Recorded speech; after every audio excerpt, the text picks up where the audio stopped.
I'd gone to the Velvet Lounge to get Haley drunk after her divorce. Tears streaming, she said she envied the 10 perfect years Derek and I still had. Then I heard flirting from the next booth. The man who'd woken me with a kiss that very morning was now sprawled across some girl, devouring her mouth. Later, he became the joke of Riverdale. Some people's kids learn to run, but he's still hung up on the past. Before we continue, subscribe and tell us where you're listening. It was Valentine's night, and my best friend Haley was newly divorced. She and her husband had slogged through every storm together only to be wrecked by time itself. Normally, I'd have been home with Derek, but he'd texted that a critical case was holding him at Sterling Company, so I took Haley to the Velvet Lounge to drown her sorrow. A few shots in, the tears started. Sophie, I never thought he'd leave. We loved each other so hard. How did we end up here? Does every great love really lose to novelty? Promise me you and Derek won't crumble. Your marriage is the last thing that makes me believe in love. I sighed, helpless. Derek and I were Riverdale's favorite fairy tale, freshman year sweethearts who'd made it all the way to the altar. We'd fought, screamed, slammed doors, but we'd never walked away. In this glittering, chaotic city, our bond felt like a rare antique. While I floated off, wondering what Derek was doing, a soft moan floated from the next booth. My arm around Haley went rigid. I felt flash frozen. That voice, I'd know it blindfolded. Its owner had woken in my arms and tugged me down for a sugary good morning kiss. His whisper still fluttered in my ear. Happy Valentine's. Babe, may every February 14th find you beside me. I stood so fast the table wobbled, peered through the plastic fronds, and saw my lifetime promising husband straddling a girl, trading spit like tomorrow would never come. Between kisses he crooned endearments he'd never used on me. Aurora, hold me tighter. You have no idea how I crave you. Every second. I'm dying for you. My blood iced over. I couldn't twitch a finger. Haley noticed, followed my stare, and her jaw dropped. Ice MMPH. I clapped a hand over her mouth, hauled her out of the booth, and bolted. We didn't stop until we hit the sidewalk. I sagged against the brick, tears streaking down like rain. Why? Derek. Why? Questions and rage tangled in my throat, but I hadn't the guts to confront him. I feared the moment I did, the damage would be irreversible. Haley swore loud enough to turn heads. What the hell? We should have marched back and exposed those cheating liars. Let the whole damn bar watch them burn. I slid down the wall, buried my face in my arms, and sobbed. How could I face him in there? That was Derek, my first love of 17 years. My husband of 10. The boy in the white collar shirt who'd walked me down the aisle. We'd placed rings on each other's hands and sworn forever. Storm after storm. He'd been my best friend, my partner, the man I treasured most. How could I admit that the person I'd enshrined in my heart had rotted through? I didn't have the courage. I came home like a ghost and sat on the couch, staring at our wedding portrait until sunrise. When the lock finally clicked, Derek jumped at the sight of me. Babe, why are you up? He looked immaculate in his suit, eyes shadowed, a strawberry on his neck he clearly hadn't noticed. Pain knifed through me, but I manufactured a smile. So Sterling kept you that busy? Too busy for Valentine's? Thinking I was merely sulking, he chuckled and looped an arm around my neck.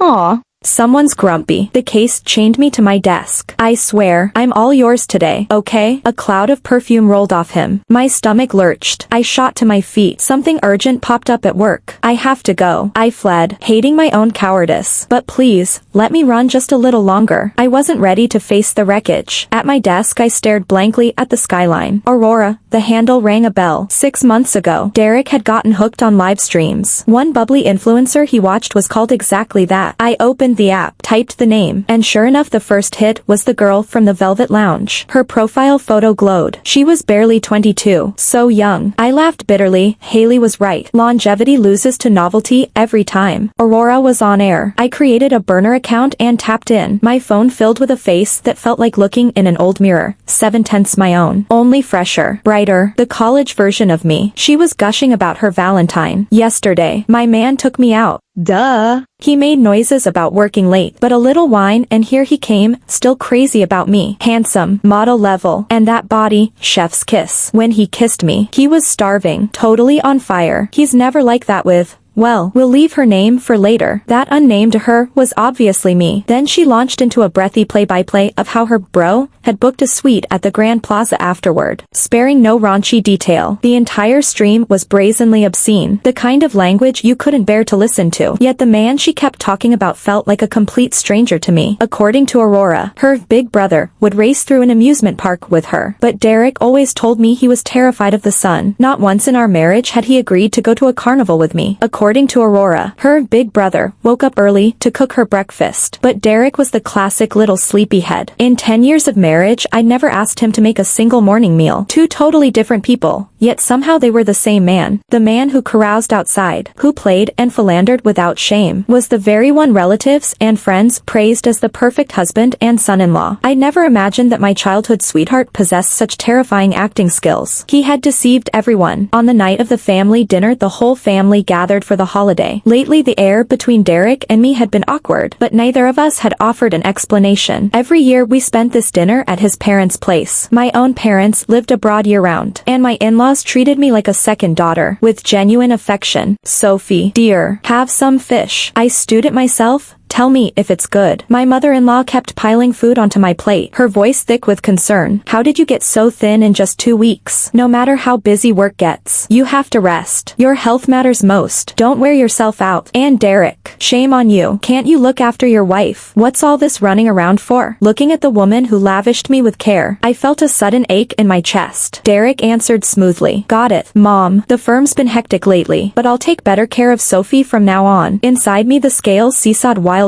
Should I expose him right now? Was divorce the only option? Or should I give him one last chance to confess and cut the streamer off for good? 100 thoughts tumbled over one another, tying my heart in knots. I was lost in them when Derek's phone rang. He glanced down, then stood and slipped out to the balcony. A few minutes later, he came back, apology written all over his face, and picked up his coat and briefcase. Sorry, Mom, Dad, something went wrong with a case I've been watching. If it isn't fixed, it could cost the company big, and the CEO needs me back right away. His parents nodded eagerly. Go on, go on. Family dinner can happen anytime. Work comes first. Don't let the firm down. Derek nodded, then turned to me. Sophie, I'm sorry. Things really are crazy right now. I know you're upset. Please don't be mad at me. When this stretch is over, I'll make it up to you. I stared into his shifty eyes and suddenly asked, can you not go? Derek frowned, hesitated a second, then shook his head. I have to. Sophie, I'm sorry. I curled my lips in a silent sneer and said nothing more, because I knew my words no longer carried any weight with him. Trying to keep a man who wants to leave is useless. Whatever you say is wasted. After saying goodbye to his parents, I went home. I lay alone in the empty bed and opened Aurora's stream again. Sure enough, she was basking in her triumph. I didn't spend the dinner with my family. They're not from here. My big brother was supposed to be with his folks, but I just pouted a little and said I didn't want to be alone. So he dumped everyone and came to me. He's in the shower right now, and I'm about to sign off. His body is so perfect. But from here on, that view is all mine. No free shows for you guys. With a smug grin, the girl ended the broadcast. I lifted an arm to cover my eyes as hopeless tears slid silently down my temples. For the first time I began to doubt, was this marriage still worth a single moment of hesitation? Did I have to push myself to the edge of a cliff with no way back before I'd be satisfied? I lay like that, staring at the ceiling, all night long, never closing my eyes. The next morning, exhausted, I drove to Sterling Company, sleep-deprived and dazed. I smashed straight into the guardrail along Pinecrest Highway. A steel rod from the door pierced my calf. The white-hot pain soaked me in cold sweat.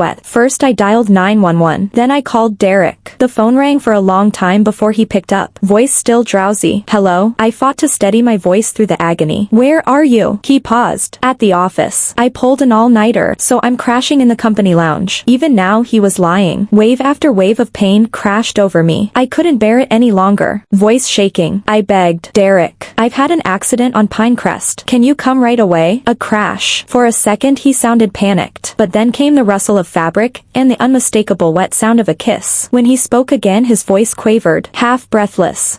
Are you badly hurt? Thing is, the deal here isn't wrapped up yet. Listening to him pant, I felt my heart freeze solid. The love I had cherished, the respect I had treasured, had been trampled into the dirt by him long ago. Only I had been naive enough to think that if I was tolerant enough, patient enough, everything could return to what it once was. How foolish I was. I said nothing more and simply hung up. The next second the world went black and I passed out. When I opened my eyes again, I was in a room at St. Mark's Hospital. The person keeping vigil at my bedside was Liam. Liam, the CEO's only son and my senior at Hudson University, had been a good friend for years. I had no idea how long he'd been there. Dark circles shadowed his eyes. Seeing me awake, he hurried to call the doctor. After the examination, he finally exhaled in relief. Sophie, you scared me to death. I coughed a couple of times, and he instantly lifted a cup, letting me sip water through a straw. When I could speak again, I asked, how did you get here? Don't even ask. When you didn't show up at Sterling yesterday morning, I got worried and called. The hospital picked up. That's how I found out you'd been in an accident. Yesterday? I frowned. You stayed a whole day and night? As long as you're safe. I'd stay 3 days and nights if I had to. Only after he said it did he realize how that sounded. His ears turned red. I stayed silent. Liam studied me, then asked carefully, Sophie, did something happen between you and your husband? I called him, and he said he didn't have time to come. But something this huge happened. How could your husband just ignore it? I had been carrying the sudden disaster alone, and the boulder on my heart crumbled the instant Liam asked. I couldn't hold back. I covered my face and burst into sobs. Liam, startled, hurriedly stretching out a hand to wipe my tears away. Sophie, don't cry. Tell me everything. Let's figure it out together. So, in broken sentences, I poured out everything that had happened lately. When I finished, Liam actually exhaled in relief. I thought it was something earth-shattering. Love isn't some once-in-a-lifetime luxury you can never replace. If he's changed his heart, why guard the ruins alone? At work you're decisive, no matter the blow. You grit your teeth and start over. Why flinch when it comes to feelings? His words felt like a hand shaking me awake. Yeah. Someone like me, am I really going to stay trapped inside the besieged fortress of this marriage? Since Derek has dealt irreparable damage, why keep torturing myself? The mountain crushing my chest seemed to vanish. Suddenly warmth slid over my hand. I looked down. Liam had wrapped his fingers around mine. He looked at me, eyes softer than I'd ever noticed. And you still have someone watching over you. After Liam left, I lay alone in the hospital room and thought, from high school sweethearts to his college graduation proposal, from the struggling studio days to the day we first stepped into our own place, crying with joy, from knowing and loving to lies and betrayal. I retraced those dozen years all by myself. When the last note of memory sounded, the door pushed open and Derek walked in. Apology spilled across his face. Babe, I'm sorry. I've been swamped. I came the second I cleared my schedule. How bad are you hurt? I'll go find the doctor and ask about treatment plans. He turned to leave. I slowly sat up and stopped him in a low voice. Derek, don't bother. He froze, stepped back to the bed. Sophie, what is it? Tell me. I'll fix it. I stared at the man I had loved for more than 10 years and finally said the sentence that had circled my heart for days. Derek, let's get divorced. The color drained from his face. He shook his head in disbelief, stammering, divorce? Why? Everything was fine. Why? Is it because I wasn't here these 2 days? I'm sorry, Sophie. I swear I'll change and make time for you. Looking at his frantic face still hurt. I had loved him so long enough for that love to harden into habit, one nearly impossible to break. But even the deepest ache must be cut, so the flesh can heal. I drew a steady breath and spoke each word clearly. Derek, I know about you and Aurora. I saw you kiss her at the Velvet Lounge. I was in the next booth. Valentine's Day. The family dinner. Even this crash, you were with her. I know it all. His frantic expression iced over. He stood rooted, speechless. My eyes stung red, yet my voice stayed steady. 10 years of marriage. Now I want nothing. The house, the cars, they're yours. Derek, I only want dignity. No more lies. No more fights. Let's just end it. Those final words shattered the calm he'd forced. He grabbed my arm and dropped to his knees. Tears scorched my fingertips, hot as lava. His voice cracked, desperate. No, Sophie, I love you. I messed up. I lost my head. Believe me. Wife, don't be cruel. Give me one more chance. I swear I'll never betray you again. For the sake of 10 years. Please. I gazed down at him. Numb. Derek, I did give you chances. Valentine's Day, I gave you one. Family dinner night, I asked you to stay. Another chance. Even after the crash. When I dialed you, that was a chance. Just once turning back. And I would have started over. But you fell for her. No, he roared. I don't love her. I wanted novelty. I was bewitched. You're the only one I love. I'd been hearing that sentence for 10 years. Only now did I realize it had soured. His betrayal was a poison thorn in my heart. Unbreakable. Unpullable. If I swallowed the pain and took him back, that thorn would torment me forever. I already heard enough. I refused that future. After a long silence, I shook my head. But Derek, I don't love you anymore. From the moment you stepped into her Aurora, texted her, touched her, you killed it. Those words were the death warrant. Derek froze. His hand slid off mine, hope flickering out. He finally understood. I'd gone past the phase of throwing tantrums. If I were merely angry, he could coax me, apologize, kneel, buy gifts, whatever calmed the storm. But I wasn't angry. I'd swallowed the anger alone and made my choice. A choice that would not be unmade. This wasn't a tantrum or a bluff. I truly, no longer wanted him. That night I ignored his despair. I pried his fingers off, packed a meager bag amid his sobs, opened the door of the home we'd built for 10 years, and walked out without looking back, dragging my pitiful luggage through the frigid winter street. I kept moving. The memories kept flashing through my mind like a broken film reel, each frame stabbing at my chest. And then, as if the heavens wanted to hammer the point home, snow began to fall. I sat limply on a bench by the curb, the leg that hadn't quite healed throbbing in protest. I tilted my head back, letting the icy flakes land on my face and melt against the burning tracks of my tears. It was really over. More than 10 years of feelings, a full decade of marriage. I had even prepared the anniversary gift, ready for our 10th. I had promised myself, again and again, that even if it took 20, 30 years, I would still treat him the same, letting him be the rare soul who clung to love in this shallow, shifting world. For Derek, I had refused pointless networking, cut off friends who drank and cheated, and kept every male acquaintance at arm's length. I thought my loyalty and self-restraint would buy me the same in return. Naive, wasn't I? I had poured every drop of my heart into this relationship, and that was exactly why its sordid end hurt so much. Suddenly a shadow fell across my head. I opened my eyes. The snow on my face was blocked by a rainbow-striped umbrella. Beneath it, Liam's tear-glazed gaze met mine. Sophie. I heard him breathe the word. I'm taking you home. At that instant, I felt a warmth pushing against the wind and snow, wrapping me tight. If heaven still kept a sliver of mercy for me, it was the gift of Liam as a friend,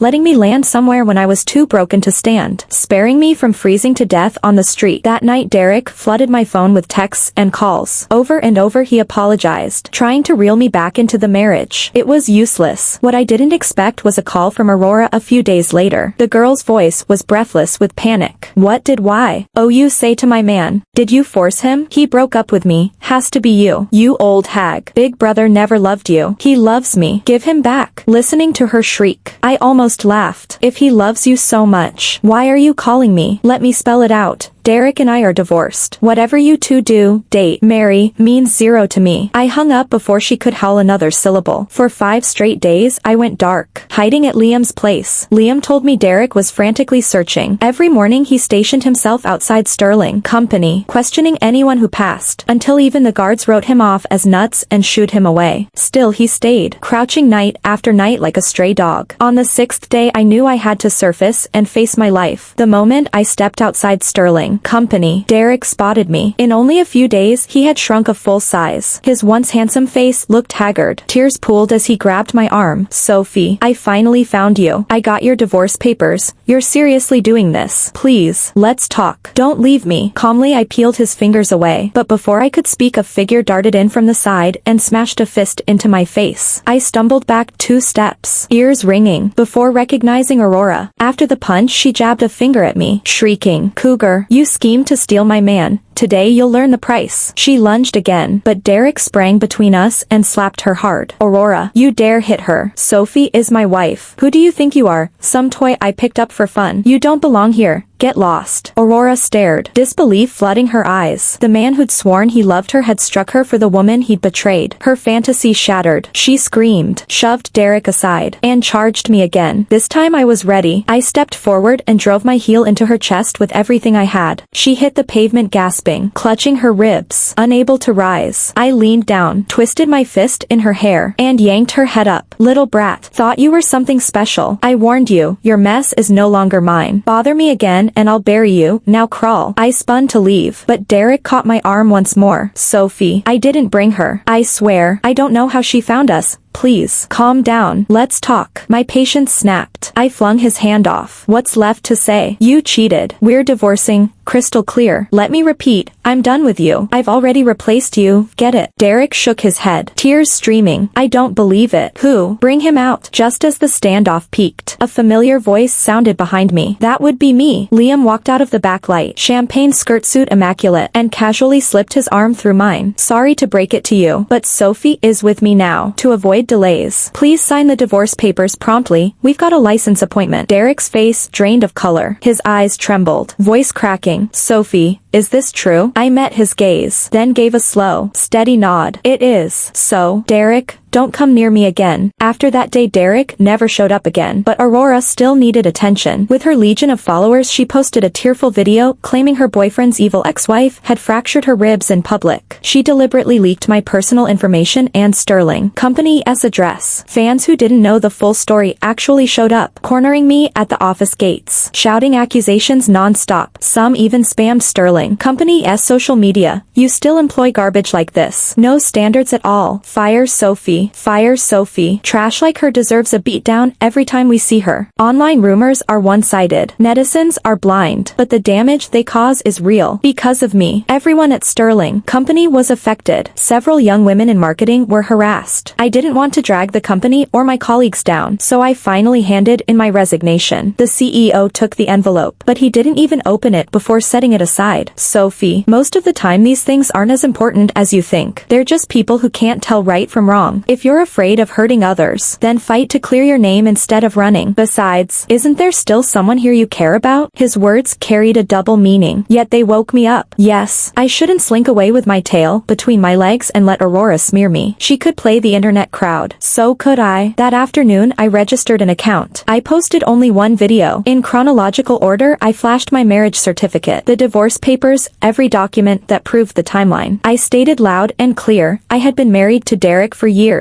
Aurora was the homewrecker, and her intrusion is what ended our marriage. I was never some ex. Next I uploaded the complete security footage from Sterling Company's lobby. It clearly shows Aurora throwing the first punch, then lunging again before I defend myself. The clip went live and detonated like a hurricane. Neutral onlookers finally spoke up. Influencers these days are insane, sleep with someone's husband, storm their office, and still play victim. She got off easy. That influencer's fan base is brain dead. What's happened to the internet, ruining an ordinary woman's life for sport? The platform has to ban hate-mongers like her. Overnight Aurora went from sweet girl next door to a brainless psycho. She lost more than half her followers in a day and, panicking, posted a tearful apology. She sobbed about how she'd been deceived, begging the public for one more chance. Netizens didn't buy it. The duped fans turned on her. By that night her follower count was almost zero, and finally the platform itself banned her account. An influencer who once had fame and money literally trolled herself into ruin. I saw Derek again 5 years later at Hudson University's homecoming. My husband and I had been invited, and we brought 3-year-old Lily along. The event was huge. Old classmates poured in. Everyone chatted warmly. Liam sat beside me, smiling as I talked. Lily darted under the plane trees, chasing butterflies. Suddenly a figure in a white shirt stepped into my line of sight. I looked up and met his eyes. The chatter around us froze. No one expected Derek to show. Back in college he'd been crowned campus heartthrob in a white shirt. Whether by design or not, he wore the same thing today. He stopped in front of me and gazed down. Sophie, long time no see. I nodded.